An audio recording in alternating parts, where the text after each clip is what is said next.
Welcome to Week 3 Phil Steele Plus Tour with selections for September the 15th, 2023. The selections now 26-18 over the last 8 weeks, including the quick hitters, 92-67. Sort of a break-even week last week, 2-2 on the selections, 1-2 on the quick hitters, 2-1 on the FBS versus FCS. Let's hope we have a big winning week this week. By the way, our boy Todd has got everything updated this week, so you got to like that. And Kevin has been putting in all the stuff on the scheduled thing, and you'll enjoy that. That's almost updated fully for the week as well. But I got a lot to show you. Once again, the purpose of this tour is to take you through and show you the best way to use all the information I've got on Phil Steele Plus give you some winners. Now, last week, that AGG Game of the Week worked out great, didn't it? The AGG actually had Middle Tennessee off a blowout loss versus Missouri off a blowout win, and yet Middle Tennessee had a higher AGG. Middle Tennessee almost won that game outright, only lost by 5, and they were getting 3 touchdowns. Let's go to this week's Game of the Week for the AGG. And once again, we're taking on a team that's 2-0 in Tennessee off that impressive opening win against Virginia. Florida was hammered by Utah, and yet my AGG, if you take a look over here on the right, actually has Florida at 110, Tennessee at 106, and Florida is the home team. That means the AGG is calling for Florida to win this by close to a touchdown. Now, once again, the AGG has nothing to do with the team. In other words, if Bethune-Cookman had Florida stats against Utah and McNeese State, they'd have the exact same AGG. The AGG only looks at your opponent, the site, and how you played in the game. Not just the score of the game, but the yards rushing, yards passing, both offensively and defensively. It's all put together, and that's how you get the AGG for the game, or the average game grade. So as you see, this one is strongly saying Florida plus the touchdown, or 6.5 points against Tennessee. But wait, there's more. Tennessee has not been favored in the Swamp, and this is a great thing to use here. And by the way, this AGG is updated all season long. As you can see here, it's updated all year. Red is grid, black is lowercase, but it gives you even the last 4 weeks. When we get to that, we're not there yet. But if you click on the last 40 years results, you could go back and take a look at Tennessee, all the way back to 1976. You have these spread records on every single team. Here, we started putting in the half times, and here we started putting in the totals. When they, believe it or not, they did not have totals. If you weren't familiar with it, they did not have totals in the 90s. They just started experimenting with them on TV games in the early 2000s. But we've captured all the totals right here on every single game. We've captured all the half times, and it's at your fingertips. If a team was ranked, they're here. If their opponent was ranked, is here. You know how to use these logs. And by the way, if it's bold, that means a team won. If it's not bold, that means a team lost. These W's and L's refer to the spread on the game. But Tennessee has been favored in the Swamp just once in the 47 years. You could go back and look. I could show you each year. Take my word for it. Just once. That was 1993. If we go to 1993, the only time they were favored in the Swamp, they lost outright. Also, if you take a look, my press box write-up on this game, let's go take a look at that. Here's the Tennessee-Florida press box write-up. Every write-up in press box, this gives you how the teams did. This gives you their opponent rankings on the year, which I find very helpful. You're going to love this as the season goes on. Strength of opponent, who's faced great rushing things, and now they're taking on a weak one. Or they faced weak rush defenses all season long. Now they're taking on a strong one. That's what this is used for up here. This is my computer's forecast. And if you go back and take a look in the magazine under the Phil's forecast for the offense and defense, you'll see the computer projects out the seasons. Amazing how close it comes to the actual stats. So I always look at the computer forecast. And even though Florida's 1-1 and Tennessee's 2-0, Tennessee's ranked, Florida's not, my computer's actually saying Florida has a 430 to 359 yard edge in this game, and they're the more experienced team as well. So here's what you get as a complete write-up. I've got 75 of these write-ups in this week's Inside the Press Box, which you can get for just $20. Here's the last 26 years matchups. We'll get to that in a minute. You click here. We'll go back over here, and you can, when you click on the opponent, that gives you the last 26 years matchups at your fingertips. And the one thing I want to point out here is the last time Florida or Tennessee beat Florida, they're laying 6.5. Now, this tells you right away, green means they won the game, and red means that they lost the game. So if you go through here, the last time, look at this 2016 for a second here. 2016. They did beat Florida 38-28 at home. But the last time they beat Florida by this amount on the road, it's been a long, long time. In fact, it was 19 years since Tennessee has won by more than 5 points in this game. So you've got an incredible record there. 19 years since they've beaten Florida by more than 5 here. It's a selection. Florida plus 6.5 over Tennessee. Got a lot of stuff in its favor this week. Let's go to your streak of the week. And the streak of the week is South Carolina against Georgia. And we're going to take a look at this one. We're going to put South Carolina on the left, and we're going to put Georgia on the right. And this one, once again, has got more than just streak of the week. But the streak we're going to look at here, Georgia, South Carolina, if you click on this, you can see that while Georgia's won these games, look at over here. This tells you if the home team won the game straight up, it's marked as a win. But if it means red, that means the visitor covered. The visitor has now covered 7 in a row in the Georgia-South Carolina game. So that's our streak of the week, is the visitors covered 7 in a row. But naturally, I got more for you. Now, Todd is putting these up this week, and this is awesome. This is just something we've added this year. It's the last 10 years straight up in ATS results.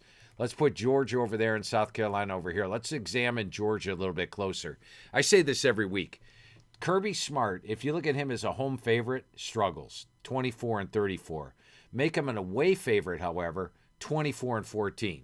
So play the visitor when Georgia is favored in a game. They're not a good home favorite, but a great away favorite.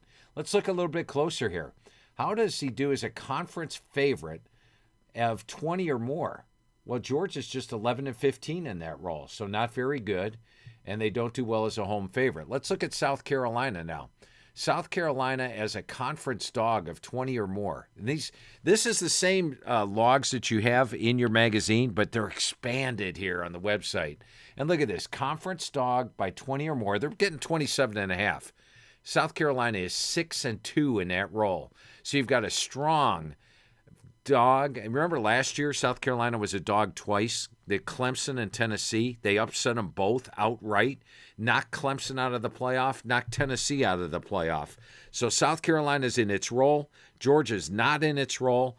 And finally, let's take a look at this, the AGG. You know Georgia. You know South Carolina. South Carolina got blown out by North Carolina. Georgia's had 2 impressive wins. But let's look at the AGG. Georgia, 108. South Carolina, 105.7. The AGG is only calling for Georgia by 11 in this one. And by the way, let's go take a look at that schedule thing that I talked about.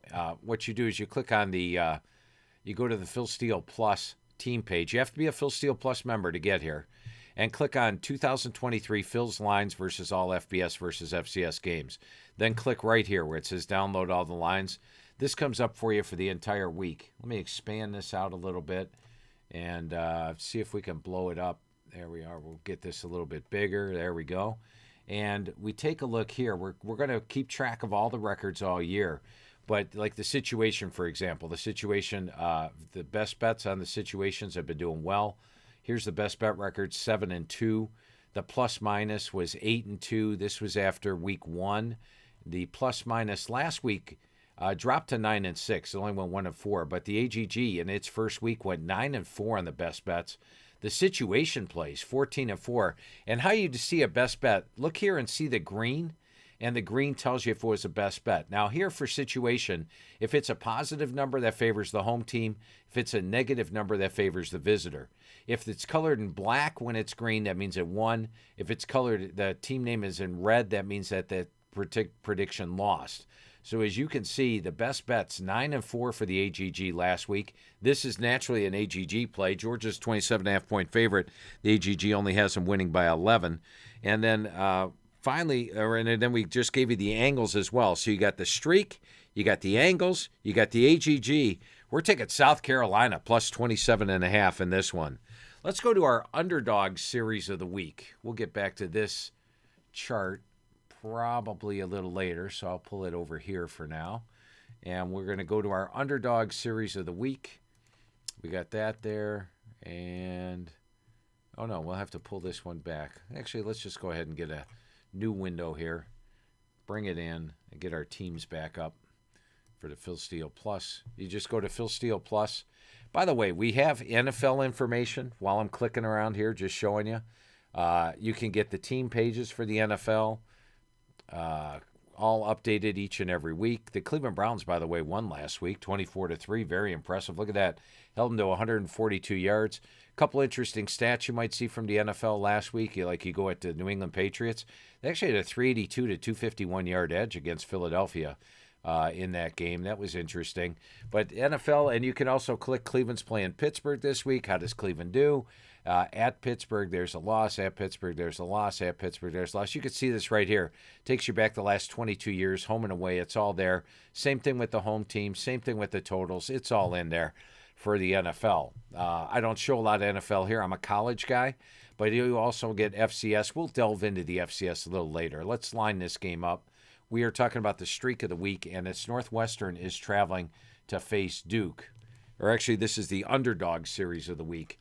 Let's take a look at Duke over here on the right. And a couple things I want to point out here. ACC, let's find Duke. There is Duke there. We still actually list the ACC in Coastal and Atlantic. Todd will get that fixed. They no longer play divisions this year, so he'll get that fixed. I'm also thinking in that Florida-Tennessee game that score from 2006 was wrong, but I'll double-check that. We'll see if we can't get that corrected. But in this game here, Duke, if you take a look at Northwestern, they have won the last four, but they've all been as a dog. They did not cover as a dog here, so the dog's 4-1. They lost as a favorite. Dog is 5-1. Dog is 6-1. Dog is 7-1.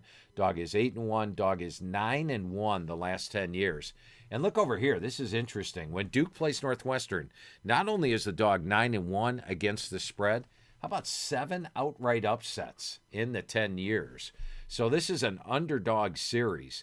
Duke has only been favored once, you can see here, twice, 3 times in the last 26 years. Duke has been favored 3 times. Northwestern not only covered each time, they won the game outright each time. So your underdog series of the week this week is to take Northwestern plus 18.5 over Duke. That's Northwestern plus 18.5 over Duke. And remember last year's game. And remember the boxes. And I'd like to thank collegepressbox.com for providing these to us. You just click on the box score and you get it. At the end of the game last year when Duke was playing Northwestern, Northwestern was favored. But at the end of the game, you look at the Northwestern. Right here, it's, nope, not there. It's further up. It's in the fourth quarter. Let's go to the fourth quarter, the end of the game. Hull rushes up the middle, gain of 12 yards. It's 3rd and 1 at the 12. He's going to score the touchdown, and he fumbles into the end zone for a touchback. So Northwestern could have tied them last year at that point. They lost the game right here, 31-23. A touchdown and 2-point conversion could have tied it. They ended up losing because they fumbled in the end zone at the end of the game. They did have a 511, 461-yard edge. So all those factors are on the Northwestern side, plus 18.5 over Duke. So I've given you 3 dogs so far. Florida, South Carolina, Northwestern. Let's go to a favorite. We got to pick a favorite out every once in a while. And this is Streak of the Week number 2. Oh, I was going to put Oregon State on the left. We're actually going to put Oregon State on the right. Put San Diego State here on the left. And we are going to put Oregon State here on the right. And let's take a look at this. Now, Oregon State, what is the streak of the week that I'm talking about here? Well, let's take a look at the last 10 years' record, straight up in ATS. Click on that. Here is Oregon State at home in Reser Stadium. They are 12-1 the last 2 years. That's impressive. But look at the home favorite, home dog. 7-0, 11-0, 13-0. 13-0 for Oregon State at home. And by the way, they covered against UC Davis 55-7. That is 14 straight covers at home for Oregon State. Look at San Diego State last week. They were dominated at the line of scrimmage. UCLA ran for a 254 to 63-yard edge. Oregon State is a team that runs the football. They ran for 233 yards per game, 6.5. Last year, they ran for 196, 4.9.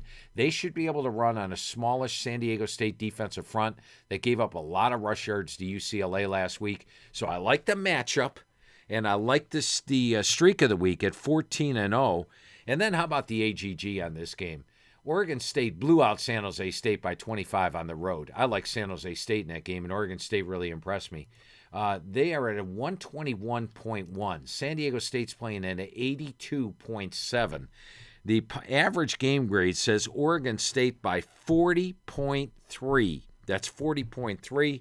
The AGG, once again, was 9-4 last week. So look at those AGG best bets on your Phil Steele Plus. Check them out this week because they are on a roll, 9-4 on the year.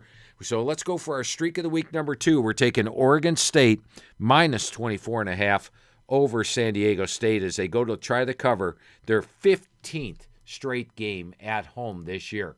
By the way, if you want to see if Oregon State covered in that home game, we should have the logs up here. Let me take a look. Here's college ATS logs, and we'll click on that. We'll have the FCS logs up pretty soon. But this actually gives you the spread logs for every game this year. So Oregon State covered against San Jose, and they covered against UC Davis. Let's see what San Diego State's done. They did cover against Ohio. Rather fortunate cover. As you see, they were outgained 26-15 first downs, outgained 380 to 309. So at the half, they led 10-6, but were outgained, and yet they won 20-13. They are 1-2 against the spread this year. A disappointing game against Idaho State and a very disappointing game against UCLA last week. All right, let's go to our situational play of the week this week. And for this one, we're going to put Kansas on the left, and we are going to put Nevada on the right. Now, Nevada was putrid last week. Just absolutely horrible. They played Idaho, an FCS team, and they got dominated. They were dominated by USC in the opener. Brendan Lewis is hitting 56%. A.J. Bianco just 12-19. This is a Nevada team that is really, really struggling. I understand why Kansas is a 28-point favorite in this game. However, we take a look at a couple of things. Let's go to our situational one that we pulled up here. And this shows you the different situations for the team, the ABC. We go through every year, or what we did this year, is we took a look at the games that they play in September, got the most important game, the least important game. And if you can find one where you've got a team that's pumped up for a game versus one that's off a very, that's got it's a C game versus an A game, that's basically what this is about. The situational plays are 7-2 this year, or we're 7-2. Let's see what they did last week. Oh, they're now 14-4, so 7-2 again last week. And this week, a situational play is to take Nevada at 1.5. So you got a situational play on Nevada this week, which I like. That's the start. The second thing is let's take a look at Kansas as a away favorite. Kansas has not been an away favorite in over 10 years. Look at that, 10 years. You go look at your chart there, 0 times as an away favorite. We can click on the last 40 years. We go back all the way to 1976. The last time Kansas was an away favorite, I think I looked it up before. I believe it was 2009. Let's see what we've got here. 2009 at Kansas State, and they lost. This was the last time as an away favorite. They lost that game outright. So this is a team that hasn't been a favorite since 2009. I like to play teams that are off a loss against the FCS. You get extra value. I'll have a number on that for you next week, but the number's really good if you go back and look over the last 10 years. Just play on a team that's off a loss to an FCS because the average bettor walks up to it and says, well, I lost to Toledo by 27 or to Idaho by 27. How are they going to play with Kansas? And you get that extra value. So that's why it's a 28-point spread here. I think you have a situational play. You have a team that's not used to being an away favorite. You have a team that's off a loss to an FCS team. We're going to take Nevada plus 28 as a situational play. All right, a couple of quick hitters for you. Let's go to Alabama in the Alabama, and they are off a loss. So let's go take a look at how Alabama does off a loss. And to show you how easy this is, once again, if it is not bold, that means they lost the game. Now, they only lost 2 games in 2022. So at Tennessee, they lost. They covered the next week. At LSU, they actually lost. So that's 1-1 in that role. Here they lost to Georgia. They won the opening game, so that's 3-2. At Texas A&M, they lost. They covered against Mississippi State. Once again, this win-loss means whether they covered the game. The bold means whether they won the game. So we're up to 4-1 so far. This is 11-0, didn't lose. They lost twice here, so we find one. They won. That's 5-1. At Auburn, they lost. They covered the next game, 6-1. Here they lost one game, and it was Clemson. The next game they played, they covered. So that's 7-1. Here they lost one game, Auburn. The next game they covered, 8-1. Here they lost to Clemson. The next game they covered, 9-1. And that's it there.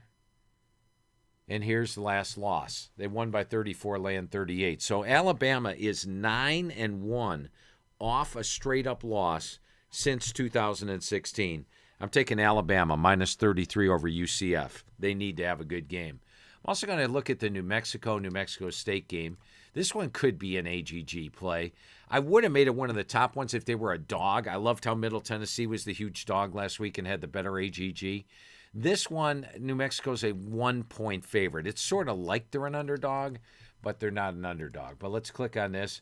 Now, New Mexico State comes in 1-2, as you know, and New Mexico, let's go find them out west. New Mexico, click on them. New Mexico comes in 1-1. New Mexico's offense actually got rolling last week. This is not last year's New Mexico offense, by the way. They brought in UAB's offensive coordinator. They brought in UAB's quarterback, I should say, in Dylan Hopkins. They rolled up 587 yards. Yes, Tennessee Tech, granted. But A&M's got a really good offense. Look, they had 139 yards in the first half, 7 points against A&M. But anyway, the AGG has New Mexico playing at a 96.3, and it has New Mexico State at an 86. Yet they're only a 1-point favorite. You add in the home field edge. Let's add in 3. That's 99.3. That's 13.2 for New Mexico in this game. And if we click on the PDF, let's go take a look at New Mexico State here. Let's bring that up one more click.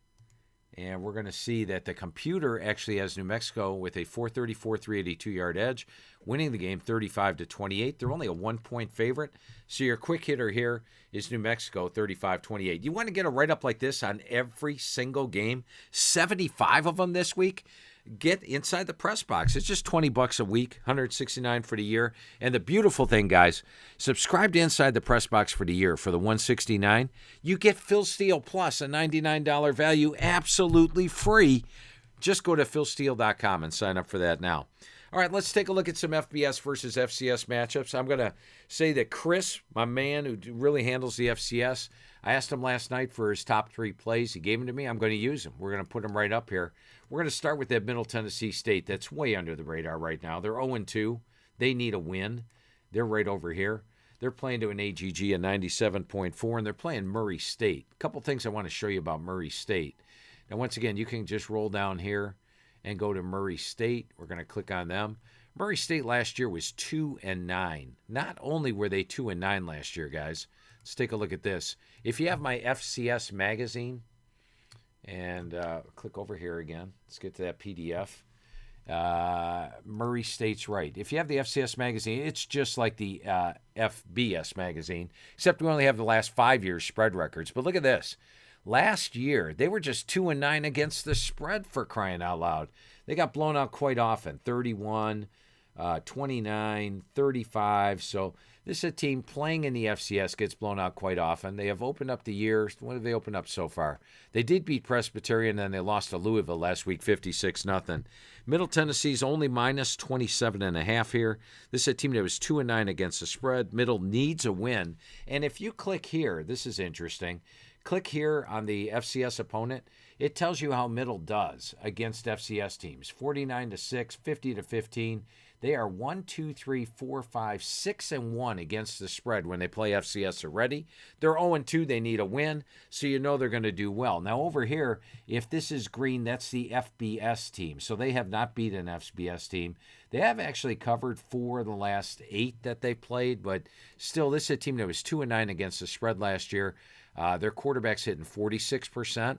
Their run game is not doing well. I'm not sure how we got this 231.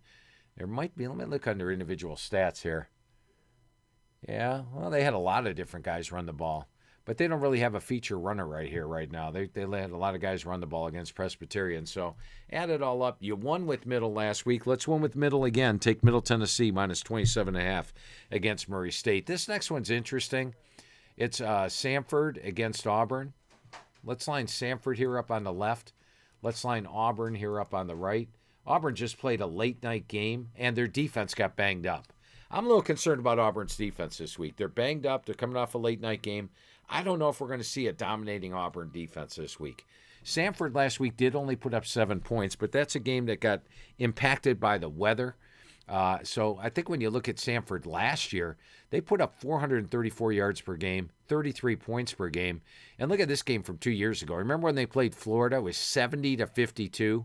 They can put some points on the board. Now, Michael Hires, we're going to take a look once again at the FCS write-up. We're going to take a look at the Samford write-up. Let's learn about Michael Hires. And this is on every team. The FCS magazine has this on every team. So you want to become an instant expert on Samford?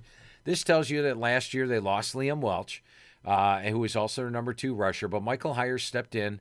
He had thrown for 4,500 yards in JUCO. He beat out a Kentucky transfer who was coming back from 2 ACLs, and he threw for 3,544 yards, led the FCS with 76% completions, and had a 36-4 ratio. He was banged up in the playoffs, but he returns after being the SoCon Offensive Player of the Year. So you have a Samford offense that can do some damage. And once again, they had a weather-impacted game last week. He did do some good stuff against Shorter in the beginning, but that's just Shorter. But I think that they will put some points on the board. Heck, Auburn could probably get to the total itself. The total is only 54.5. I think Auburn scores 42, 48, 49. They had 59 against UMass. So I like Chris likes over 54.5 in the Auburn-Samford game. So let's take a look at that one. And finally, Arkansas State. Arkansas State was a big-time disappointment for the tour last week. We used Arkansas State right here. I tell you about the wins. I tell you about the losses. It was disappointing. They did have a couple of plays in this game where they drove down, and let's see what they did. You can just take a quick glance up here. Arkansas State, I believe they got stopped on downs. They got stopped on downs here at the Memphis 30, stopped on downs at the Memphis 14, intercepted, fumbled, intercepted, fumbled. So they have 4 turnovers, 2 stopped on downs, didn't get together. This team needs a win. You talk about a team that needs a win. Arkansas State's had 2 horrible games, and they need to win and win big. Now, Stony Brook lost to Delaware by 24. They lost to Rhode Island by 21. So Rhode Island's a good team, but they still lost by 21. Last year, they only won 2 games. Once again, you have a team that's had 6 of 9 losses by 17 plus. They're 0-2 against the spread this year. Arkansas State needs a win, needs it in a worse way. We're going to take Arkansas State minus 17. I hope you're enjoying all these great features. We got 2 new features. We got the schedule there that is on Phil Steele Plus. Make sure you check that out. And, of course, there's other features up here on Phil Steele Plus. Let me just get to that one sec. For some reason, it's a little slow. There we go. You've got the conference YPG versus conference record. We'll get to that. The upset meter, experience chart, injuries, transfers. This is all on Phil Steele Plus. Strength of wins, pain of losses. That's probably not updated yet. Todd will get that in a week or two. Links to newspapers, bowl match. It's all up there every single week. FBS, FCS, NFL, all just $99 for the Phil Steele Plus. So make sure you check that out. Also, check out my the podcast we do every Friday morning on Learfield. That is up and available. I'll tweet that. That's on my Twitter, at PhilSteele042. And let's have a big winning week this week, huh, guys? We need to have a big winning week. Thank you for taking the Phil Steele Plus tour, and I'll be back with you next week with another Phil Steele Plus tour.